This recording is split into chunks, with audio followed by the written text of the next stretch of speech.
فاتح خیبر کے ذوالفقار کی تلوار کی ایک ہی وار میں وہ زمین پر ڈھیر ہو جاتا۔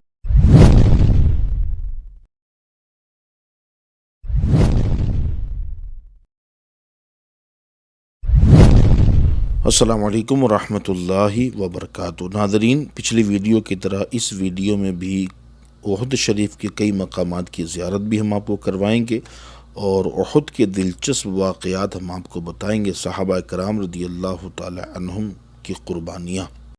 آپ مکمل ویڈیو ضرور دیکھیے گا، اور پہلی مرتبہ آپ ہمارے چینل پر آئے ہیں تو چینل کو سبسکرائب کر لیں، بیل آئیکن کلک کر دیں کہ ہر آنے والی ویڈیو آپ کو ملا کرے۔ آئیے چلیے ویڈیو کی طرف بڑھتے ہیں۔ مشرکین لشکر کا علم بردار طلحہ بن ابو طلحہ میدان میں آیا اور تکبر سے بھرا ہوا جملہ اس نے کہا۔ اس نے کیا کہا؟ کیا تم میں کوئی ایسا ہے جو اپنی تلوار سے مجھے دوزخ میں پھینک دے یا میری تلوار سے وہ جنت میں پہنچ جائے؟ اس کا یہ تکبرانہ لہجہ سن کر حضرت علی کرم اللہ تعالی وجہ الکریم میدان میں آئے اور فرمایا ہاں میں ہوں۔ اس کے بعد پھر کیا تھا؟ فاتح خیبر کے ذوالفقار کی تلوار کی ایک ہی وار میں وہ زمین پر ڈھیر ہو جاتا ہے۔ آپ نے سر کو پھاڑ دیا ایک ہی وار میں، وہ زمین پر ڈھیر ہو گیا اور تڑپنے لگا۔ آپ رضی اللہ تعالی عنہ منہ پھیر کر اسلامی صفوں کی طرف آ گئے۔ صحابہ نے پوچھا، اے علی رضی اللہ تعالی عنہ، آپ نے اس کی گردن کیوں نہیں کاٹی؟ آپ نے اس کا سر تن سے جدا کیوں نہیں کیا؟ آپ رضی اللہ تعالیٰ عنہ فرماتے ہیں، جب وہ زمین پر گرا تو اس کا ستر کھل گیا تھا، اور اس بے حیا کو بے ستر دیکھ کر مجھے شرم داونگیر ہوئی، یوں میں نے اس کو چھوڑ دیا۔ اس کے بعد کیا ہوا؟ میدان جنگ میں اسی کا بھائی عثمان بن طلحہ آیا اور اس کے بھی جملے تکبر سے بھرے ہوئے تھے، الفل بکتا ہوا آیا۔ آپ کو خبر ہے اس کے مقابلے میں کون آئے؟ اللہ اکبر، اسد اللہ و اسد الرسول، امیر طیبہ سید الشہداء رضی اللہ تعالی عنہ، جو حضور کے چچا ہیں، آرام فرما ہیں اسی قبرستان کے اندر، یہ میدان میں آتے ہیں، اور پتہ ہے آپ کو تلوار کے ایک ہی ضرب میں اس کو واصل جہنم کیا۔ محدثین نے لکھا کہ اس کی شان پر آپ نے تلوار کا وار کیا اور ایسا ضرب لگا کہ اس کی شان کو آپ کی تلوار چیرتی ہوئی ریڑھ کی ہڈی تک تلوار پہنچ چکی تھی، اور یوں واصل جہنم ہو گیا۔ اس کے بعد عام جنگ شروع ہو جاتی ہے، اور جب وہ واصل جہنم ہوا تو آپ کے منہ سے یہ نعرہ نکلا، میں حاجیوں کا سیراب کرنے والے عبد المطلب کا بیٹا ہوں۔ اس کے بعد عام جنگ شروع ہو جاتی ہے۔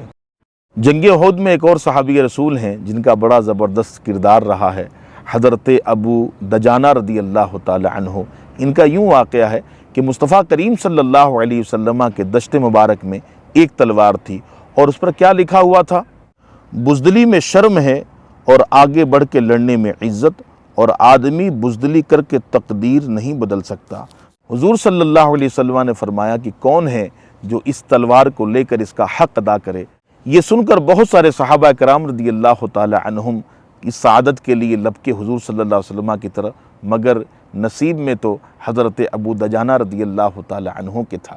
تاجدار دو عالم صلی اللہ علیہ وسلم نے اپنی یہ تلوار اپنے ہاتھ سے حضرت ابو دجانہ رضی اللہ تعالی عنہ کے ہاتھ میں دے دی، اور یہ اعزاز پا کر خوشی و مسرت میں ابو دجانہ مست بے خود ہو گئے اور عرض کرتے ہیں، یا رسول اللہ صلی اللہ علیہ وسلم، اس تلوار کا حق کیا ہے؟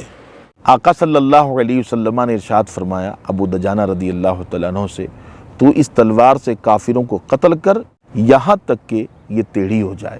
حضرت ابو دجانہ رضی اللہ تعالیٰ عنہ عرض کرتے، یا رسول اللہ صلی اللہ علیہ وسلم، میں اس تلوار کو اس کے حق کے ساتھ لیتا ہوں۔ اس کے بعد آپ نے اپنے سر پر ایک سرخ رنگ کا رومال باندھا اور اکڑتے ہوئے اتراتے ہوئے میدان جنگ میں کود پڑے، اور دشمنوں کے صفوں کو چیرتے ہوئے تلوار چلاتے ہوئے آگے بڑھتے چلے جا رہے تھے۔ ایک دم ان کے سامنے ابو سفیان کی بیوی ہندہ آ گئی۔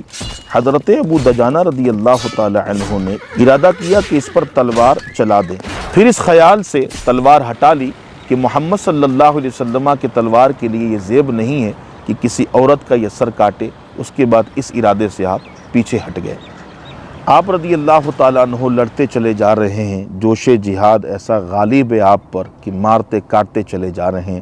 اچانک آپ رضی اللہ تعالیٰ عنہ کی نظر پڑتی ہے سبعہ غبشانی پر۔ آپ رضی اللہ تعالی عنہ نے فرمایا اے عورتوں کی ختنہ کرنے والے عورتوں کے بیٹے، تو رسول اللہ صلی اللہ علیہ وسلم سے لڑنے کے لیے آیا ہے؟ یہ کہہ کر آپ نے اس پر ایسا وار کیا کہ وہ 2 ٹکڑے ہو گیا اور زمین پر ڈھیر ہو گیا۔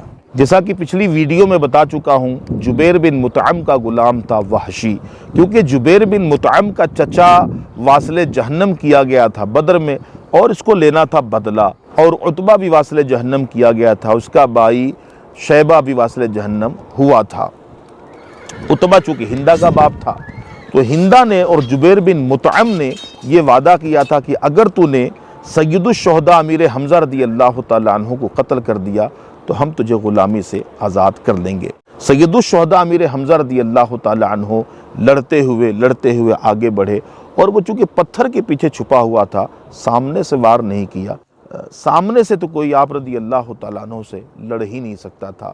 جو اللہ کی تلوار، رسول اللہ کی تلوار ہو، وہ کیسے کوئی ان سے لڑ سکتا ہے؟ اللہ اکبر کبیرہ۔ میرے آقا صلی اللہ علیہ وسلم کے چچا جوش جہاد میں لڑتے آگے بڑھتے چلے گئے، اور اس پہاڑ کے اس طرف جیسے پہنچے تو وہ پتھر کے پیچھے چھپا ہوا تھا۔ اچانک اٹھ کے اس نے چلا کے جو نیزہ مارا ہے، ناف کے آس پاس نیزہ داخل ہوا اور پشت کے پیچھے سے وہ نکل گیا۔ آپ رضی اللہ تعالیٰ عنہ اس حال میں بھی وحشی پر حملہ کیا، لیکن آپ تاب نہ لے سکے۔ اس حالت میں بھی آپ رضی اللہ تعالیٰ عنہ نے وحشی پر حملہ کیا، لیکن آپ کافی وہ کمزور ہو چکے تھے، زمین پہ تشریف لائے، اور روح آپ کی قفس انصری سے پرواز کر جاتی ہے۔ یہاں ایک بات میں تمام دنیا میں بسنے والے عاشقان رسول کو بتاتا چلوں کہ دین آسانی سے نہیں پھیلا ہے، دین قربانیوں سے پھیلا ہے، اور آپ کو کوئی قربانی دینے کے لیے نہیں کہہ رہا ہے۔ کیا ہم اتنا بھی نہیں کر سکتے ہیں کہ جس دین کے لیے، جس اسلام کے لیے سید الشہداء امیر حمزہ رضی اللہ تعالی عنہ کا کلیجہ چبایا گیا، اسی احد کے میدان میں، اور کس طریقے سے آپ کا سینہ چاک کیا ہندہ نے اور کلیجہ نکال کے منہ میں ڈالا، نگل نہیں سکی، تھوک دی، وہ الگ بات ہے۔ تو کیا ہم اس اسلام کی پاسداری بھی نہیں کر سکتے؟ کیا ہم مصطفیٰ کریم صلی اللہ علیہ وسلم کی سنتوں پہ بھی نہیں چل سکتے ہیں؟ مرنے کے بعد کیا منہ دکھائیں گے؟ شریعت و سنت کی پابندی کیجئے، پیارے آقا صلی اللہ علیہ وسلم کی سنتوں پہ عمل کیجئے۔ میرے آقا علیہ الصلوۃ والسلام نے ارشاد فرمایا، من احب سنتی فقد احبنی ومن احبنی کان معی فی الجنہ، کہ جس نے میری سنت سے محبت کی اس نے مجھ سے محبت کی، اور جو مجھ سے محبت کرے گا کان معی فی الجنہ، وہ جنت میں میرے ساتھ ہوگا۔ یہاں آج احد کے اس سرزمین پر رہ کر دنیا بھر میں بسنے والے مسلمانوں کو پیغام دیتا ہوں کہ مرنے سے پہلے اپنے چہرے پہ سنت مصطفیٰ سجا لیجئے، اور مصطفیٰ کریم صلی اللہ علیہ وسلم کی شریعت پہ چلیے، انشاءاللہ دنیا بھی سنور جائے گی اور آخرت میں بھی بیڑا پار ہو جائے گا۔ یہاں یہ بات بھی عرض کرتا چلوں کہ وحشی اور ہندہ یہ دونوں فتح مکہ کے بعد دائر اسلام میں آ گئے تھے، تو ان کو برا بھلا ظاہر ہے ہم نہیں کہہ سکتے۔ کیوں کہیں گے؟ جب صحابی رسول بن گئے تو اب جو کہتا ہے اپنے ایمان کو داؤں پہ لگاتا ہے۔ جی ہاں، نہیں کہنا چاہیے۔ حضرت ہندہ رضی اللہ تعالی عنہا بھی صحابیہ بن گئی تھی، اور وحشی رضی اللہ تعالیٰ عنہ بن گئے تھے، یہ بھی دائر اسلام میں داخل ہو گئے تھے۔ چونکہ واقعہ پہلے کا ہے تو بتانا بھی ضروری ہے۔ ناظرین، یہ تھی ہماری آج کی ویڈیو، آج کی زیارت۔ سیکنڈ ویڈیو میں حضرت مصعب بن عمیر رضی اللہ تعالی عنہ کی شہادت کے حوالے سے ہم آپ کو بتائیں گے۔ بہت زبردست واقعہ ہے جو ایمان کو بالکل تازہ کر دے گا۔ اگلی ویڈیو میں ضرور دیکھیے گا، اور یہ ویڈیو کیسی لگی آپ کمنٹ میں ضرور لکھیے گا۔ ثواب کی نیت سے اس کو شیئر فرما دیجیے گا۔ السلام علیکم ورحمۃ اللہ وبرکاتہ۔